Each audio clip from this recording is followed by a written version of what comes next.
Lu pernah curhat, tapi malah disalahin?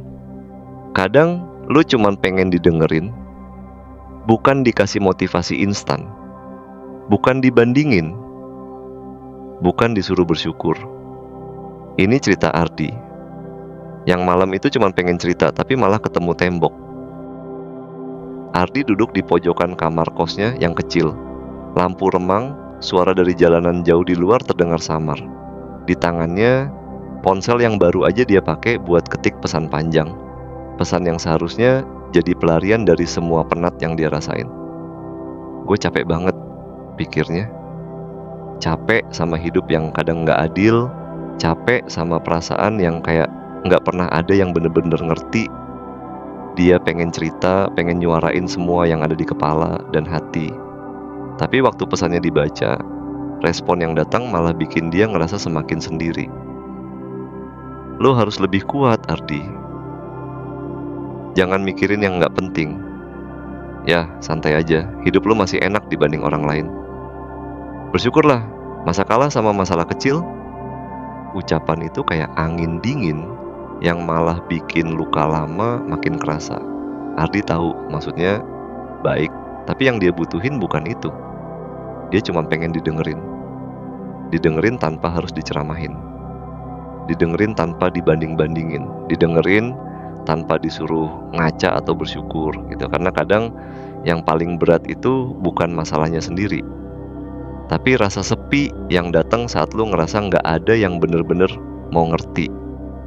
Ardi inget dulu waktu kecil, sering banget dibandingin sama anak tetangga yang katanya lebih pinter, lebih rajin, lebih sukses. Sejak itu, dia tumbuh dengan rasa gagal yang gak kelar-kelar.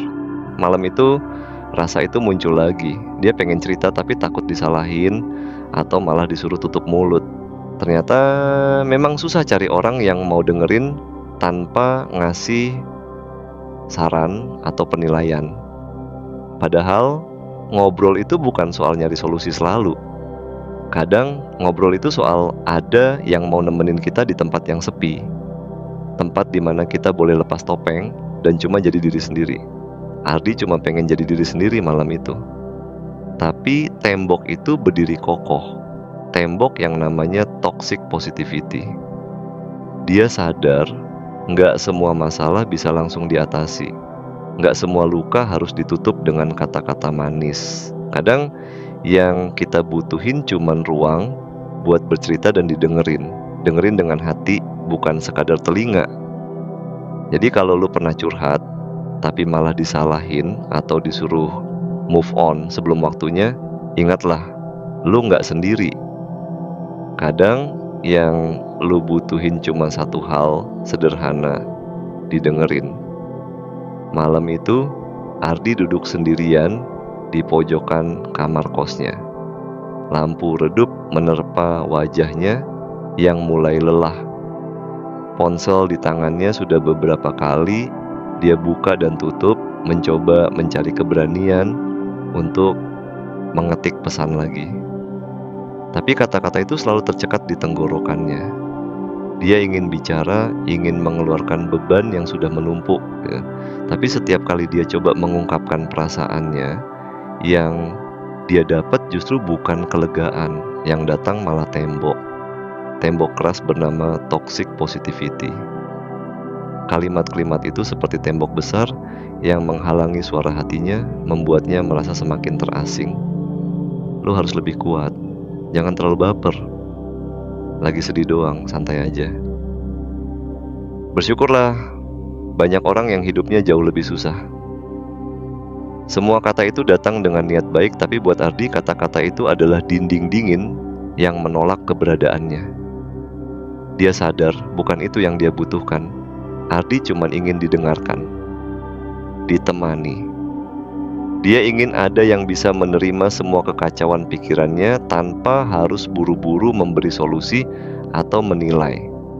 Karena kadang menyelesaikan masalah bukan hal utama. Yang utama adalah merasa dimengerti. Sejak kecil, Ardi sudah terbiasa menyembunyikan perasaannya. Dia sering dibandingkan dengan anak tetangga, yang lebih pinter, lebih pandai, lebih sukses. Itu membuatnya tumbuh dengan rasa gagal yang terus membayanginya. Malam itu, bayangan-bayangan itu datang lagi, menghantui dengan bisikan-bisikan yang melemahkan. Dia merasa sendiri dalam keramaian. Dia ingin curhat tapi takut. Takut disalahkan, takut dianggap lemah. Dan yang paling menyakitkan, takut tidak didengarkan dengan tulus. Ardi mulai sadar bahwa mendengarkan itu adalah seni yang sulit. Bukan sekadar diam dan membiarkan orang lain bicara, tapi hadir dengan penuh perhatian tanpa penilaian.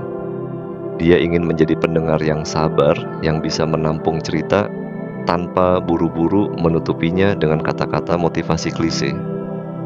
Karena ketika seseorang merasa didengarkan, beban itu perlahan terasa lebih ringan.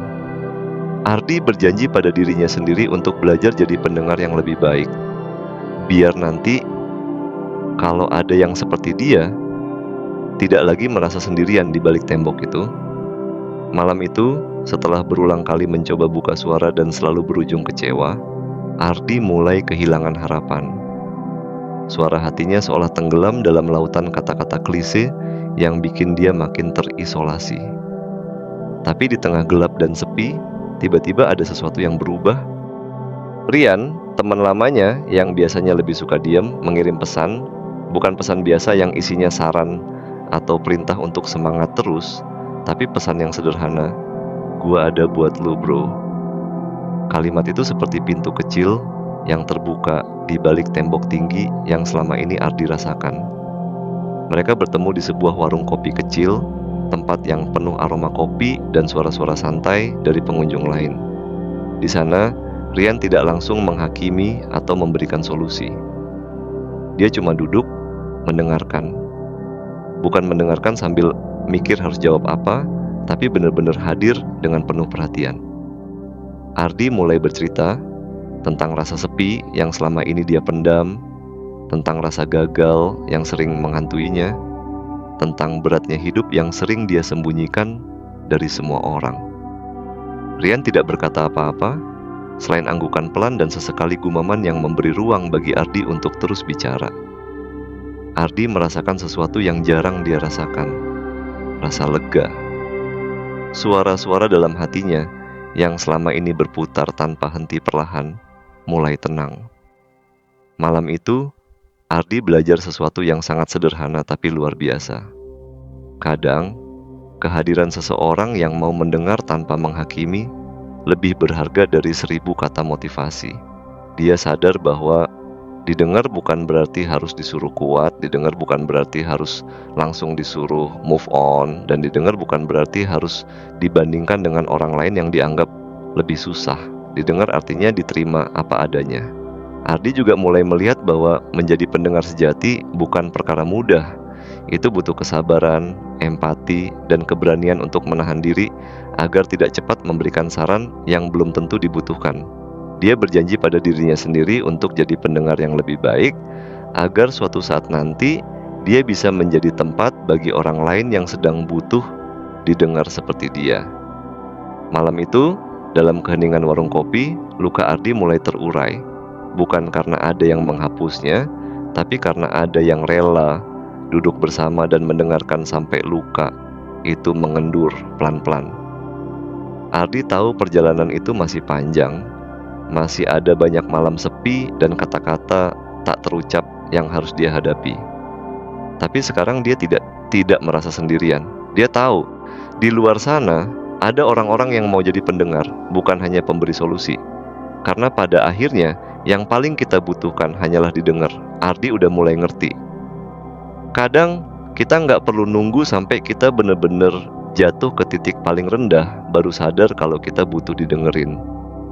Karena seperti yang Ardi pelajarin malam itu, didengerin itu bukan tentang gimana orang ngasih solusi atau ngasih motivasi, tapi tentang ada yang bersedia buat dengerin tanpa menghakimi, tanpa buru-buru ngasih nasihat. Dan lu yang nonton ini, lu pernah nggak ngerasa butuh hal yang sama? Kadang kita cuma butuh satu orang yang bisa ada buat kita, yang nggak nyuruh kita bersyukur atau move on. Cuma butuh orang yang ngasih ruang buat kita merasa didengar. Lu juga bisa jadi orang itu buat diri lu sendiri, karena Kadang lu nggak butuh apa-apa selain perasaan diterima. Jadi, lu yang nonton ini ingat aja, kita nggak harus selalu kuat. Kadang cuman perlu berhenti sejenak, didengerin, dan dibiarin merasa tanpa takut dikasih solusi instan. Lu nggak sendirian. Terima kasih udah nonton video ini. Semua kesalahan dari gua, semua kebenaran dari Tuhan. Klik pikiran pamit dulu, semoga lu baik-baik aja hari ini. Kalau belum nggak apa-apa, kita pelan-pelan bareng-bareng belajar jadi utuh. Sampai jumpa di video berikutnya.